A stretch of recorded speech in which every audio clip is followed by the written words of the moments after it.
so much, Rev Vicki, for joining us, for saying yes.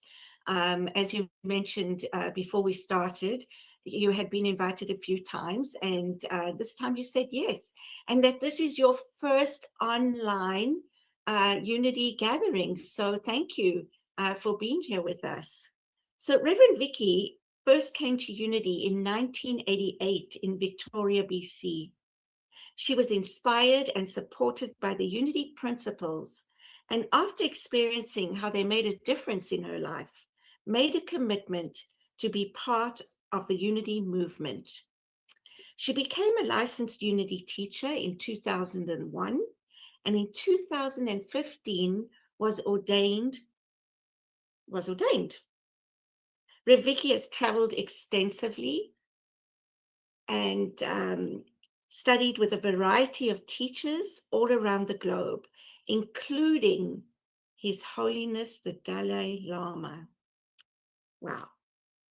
Vicki is committed to living the spiritual principles, being kind to herself when she falls short, and encouraging others to find ways to express their own unique and divine expression. So please give a warm welcome to Rev Vicki Vanderhorst. Good morning. Good morning, everyone. Have I got my, there we go. Hi.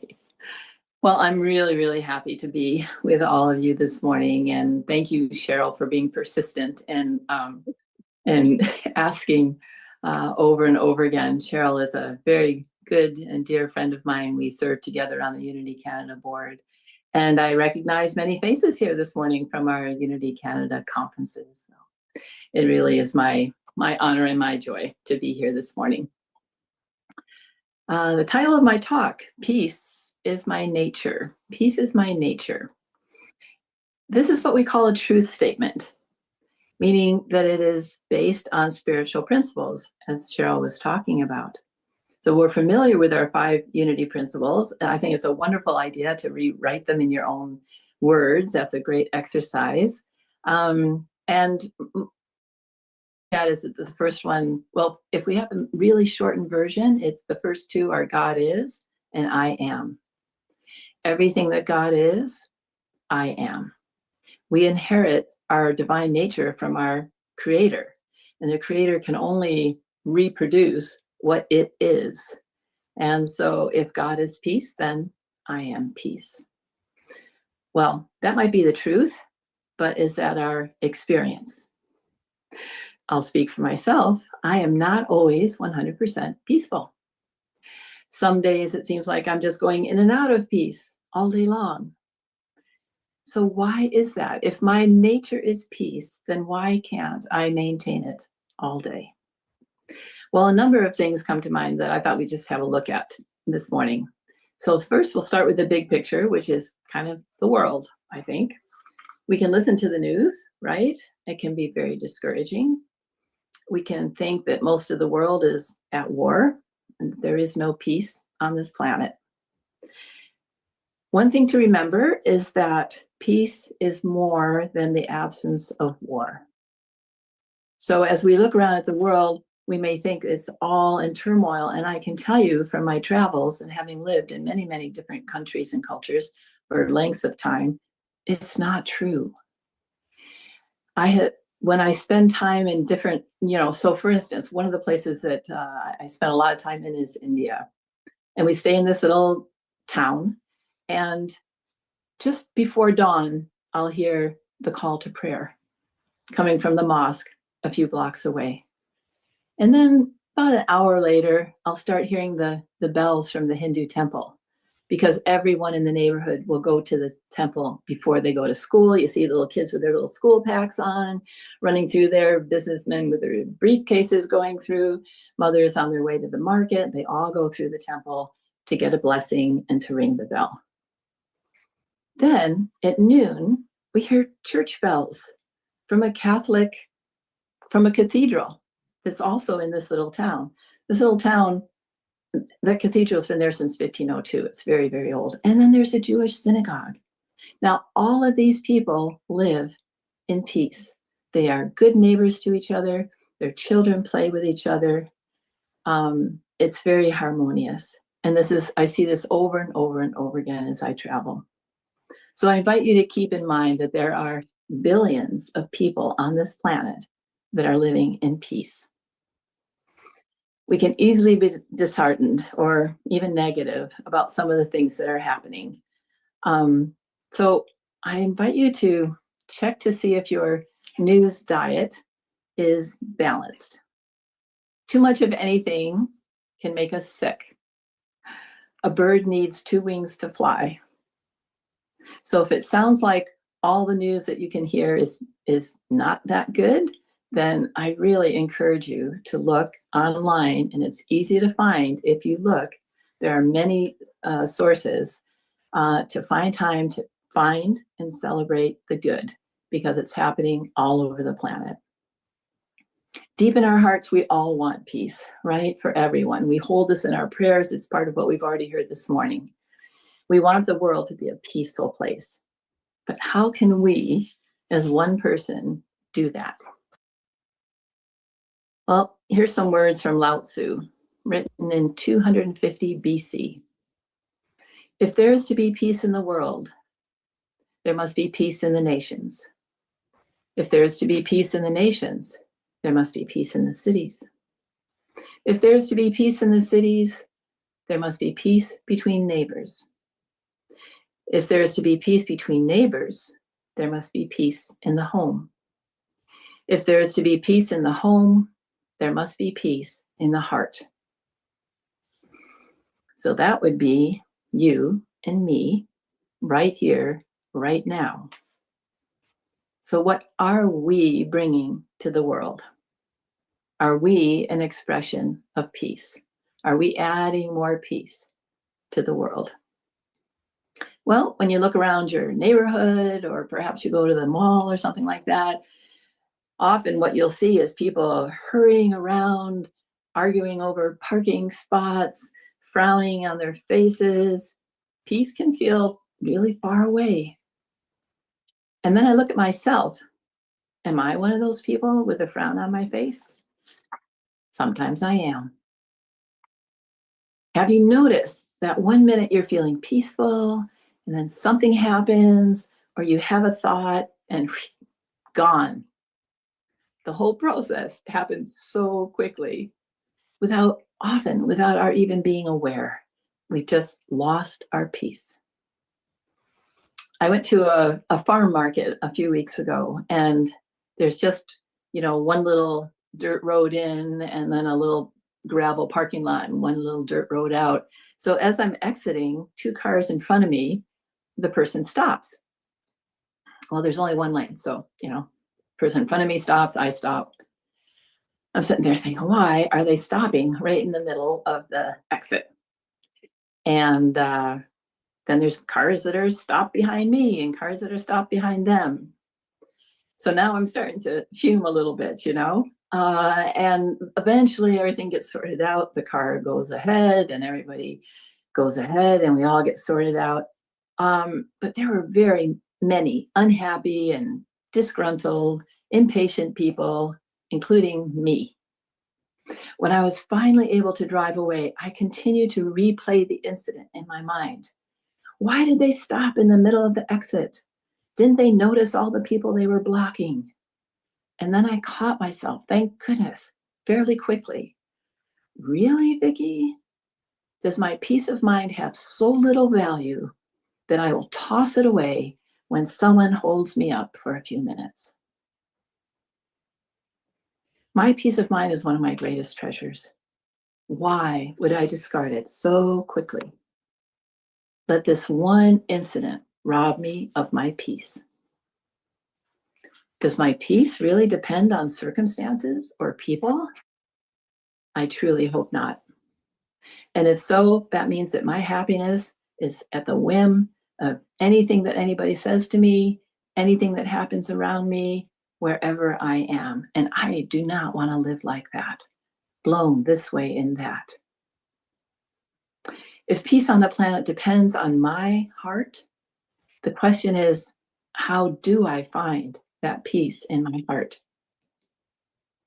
Let's go back to our principles. Peace is embedded within us. It is encoded in our spiritual blueprint. We have within us, because we are one with all good, with spirit, with divine mind, with source energy, whatever name you want to give it, because we are one with that, we have an infinite supply of peace. Where is it? We cannot use it up. We have a well of peace that's always available to us. So if that's true, then peace is not something to seek.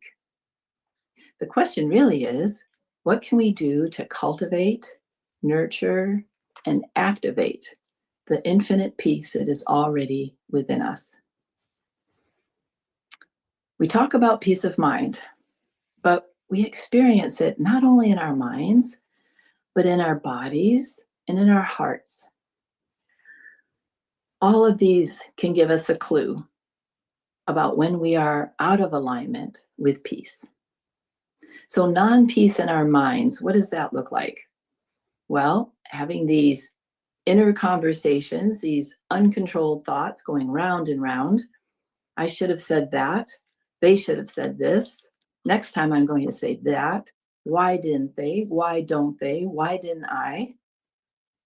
Like what was going on for me in the parking lot after that incident. So when I catch myself in these inner conversations, I know I am far from being at peace. Perhaps you can relate to that. So that's our minds. What about our bodies?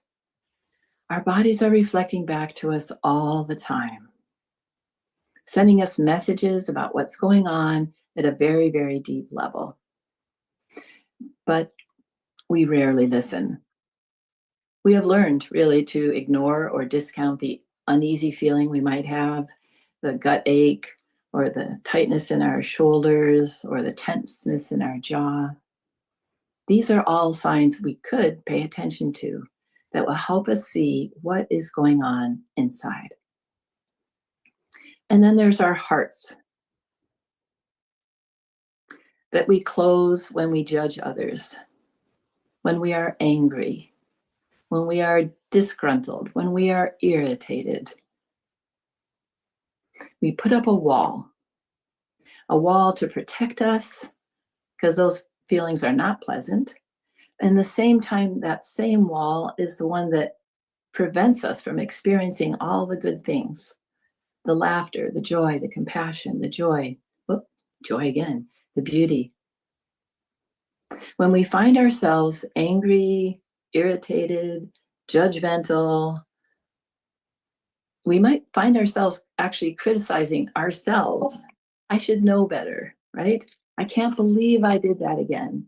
Today I was going to be peaceful all day, and here, and now I've lost it. But can you see how, if we criticize ourselves for losing our peace, we are just creating more non-peace? When we are able to observe our own nature without judgment, we are creating peace.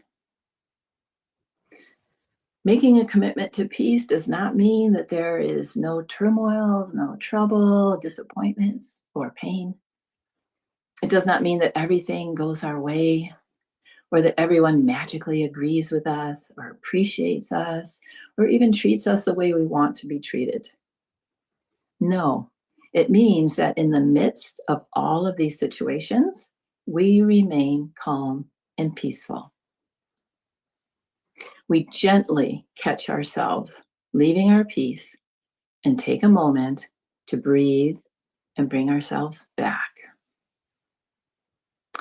Let's notice when we've closed our hearts. Let's notice when our bodies are tense and are trying to tell us something. Let's notice when those thoughts and those, he should have, I should have, they didn't, go round and round in our minds. Let's just catch ourselves in that space and open back up. It's our choice all the time. Pema Chodron, in her book, Practicing Peace, says this: "This is the real work of the peacemaker, to find the soft spot and the tenderness in that uneasy place and stay with it. If we can stay with the soft spot, with a tender heart, then we are cultivating the seeds of peace.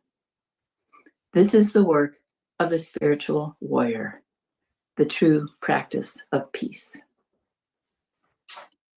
Being consciously on the spiritual path does not mean that we are going to be a perfect expression of the divine in every moment, that we are untouched by the challenges of human life.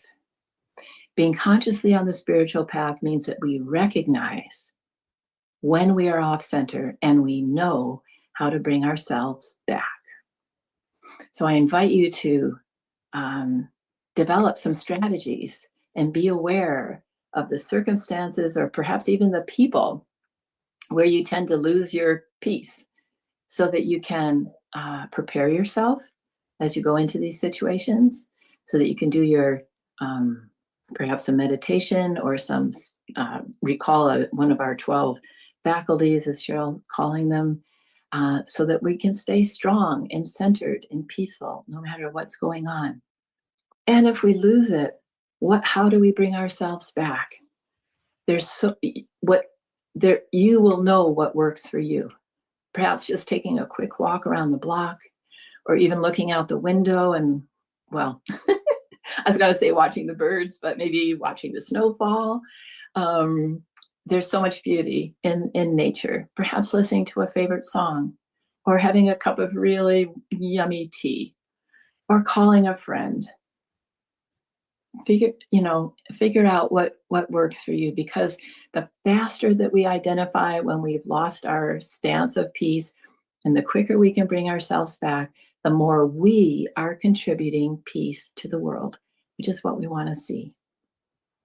Reverend Thomas DeShooter out here on Vancouver Island had a little acronym called PBS, and it's pause, breathe, and soften.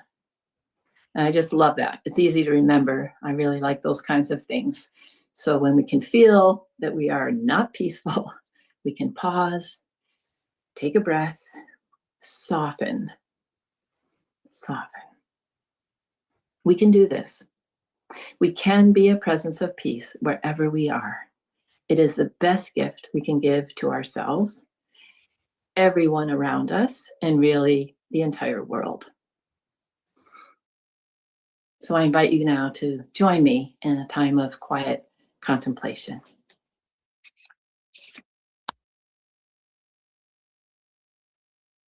So as we enter into this time of meditation, perhaps a deep breath is something that helps you settle, center yourself. So I invite you to do that right now at your own pace.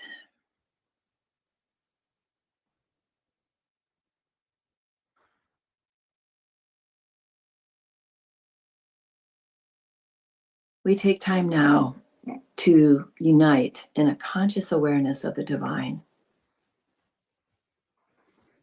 I invite you, if you are comfortable, to relax in your chair and do a quick body scan.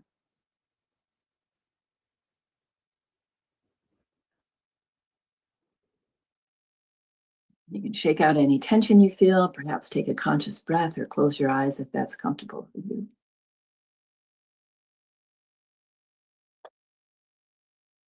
As we enter into this sacred activity of prayer, we focus on the sweet truth of our oneness. We are aware of the presence of peace within us and all around us.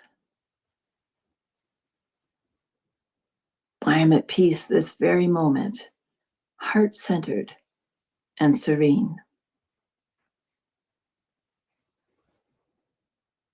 Rest in this tranquil moment, mindful of your breathing.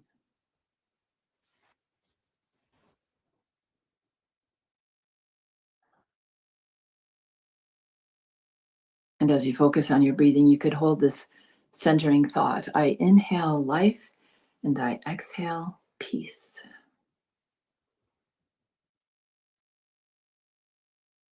I inhale life and I exhale peace.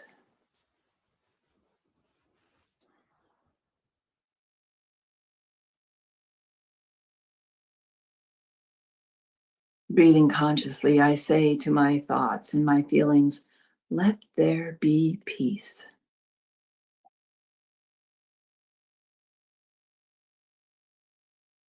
Let peace arise from within, permeating my mind and my whole entire being. Let there be a flow of peace, replacing every anxious or worrisome thought. Let there be peace.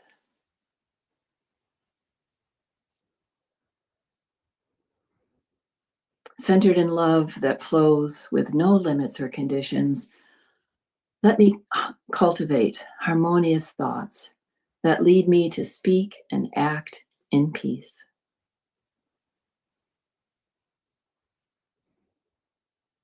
Let me hold peace as a precious jewel, a delicate treasure. Let me be in the world radiating kindness, compassion, in keeping with the God of peace that is my source.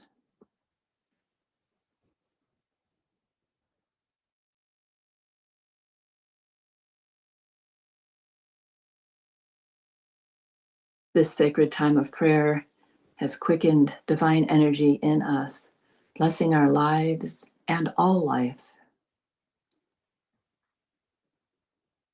And we now prepare to bring this sacred activity to a close, renewed and refreshed,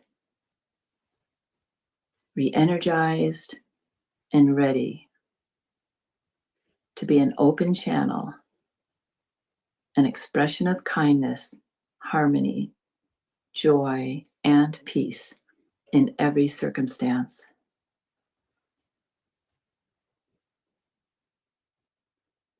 Let's remind ourselves of the truth. Peace is my true nature. I have within me an infinite supply of peace, impossible to empty, always available. I am an expression of divine peace.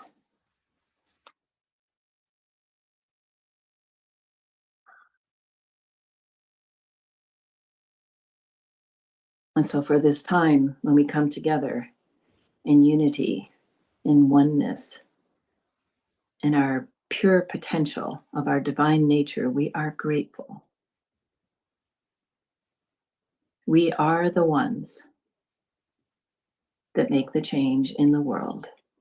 And so we step into those opportunities wholeheartedly, joyfully, knowing that we are strengthened and supported and sourced by the divine. And in this state of gratitude, we declare this is so, and so it is. Amen.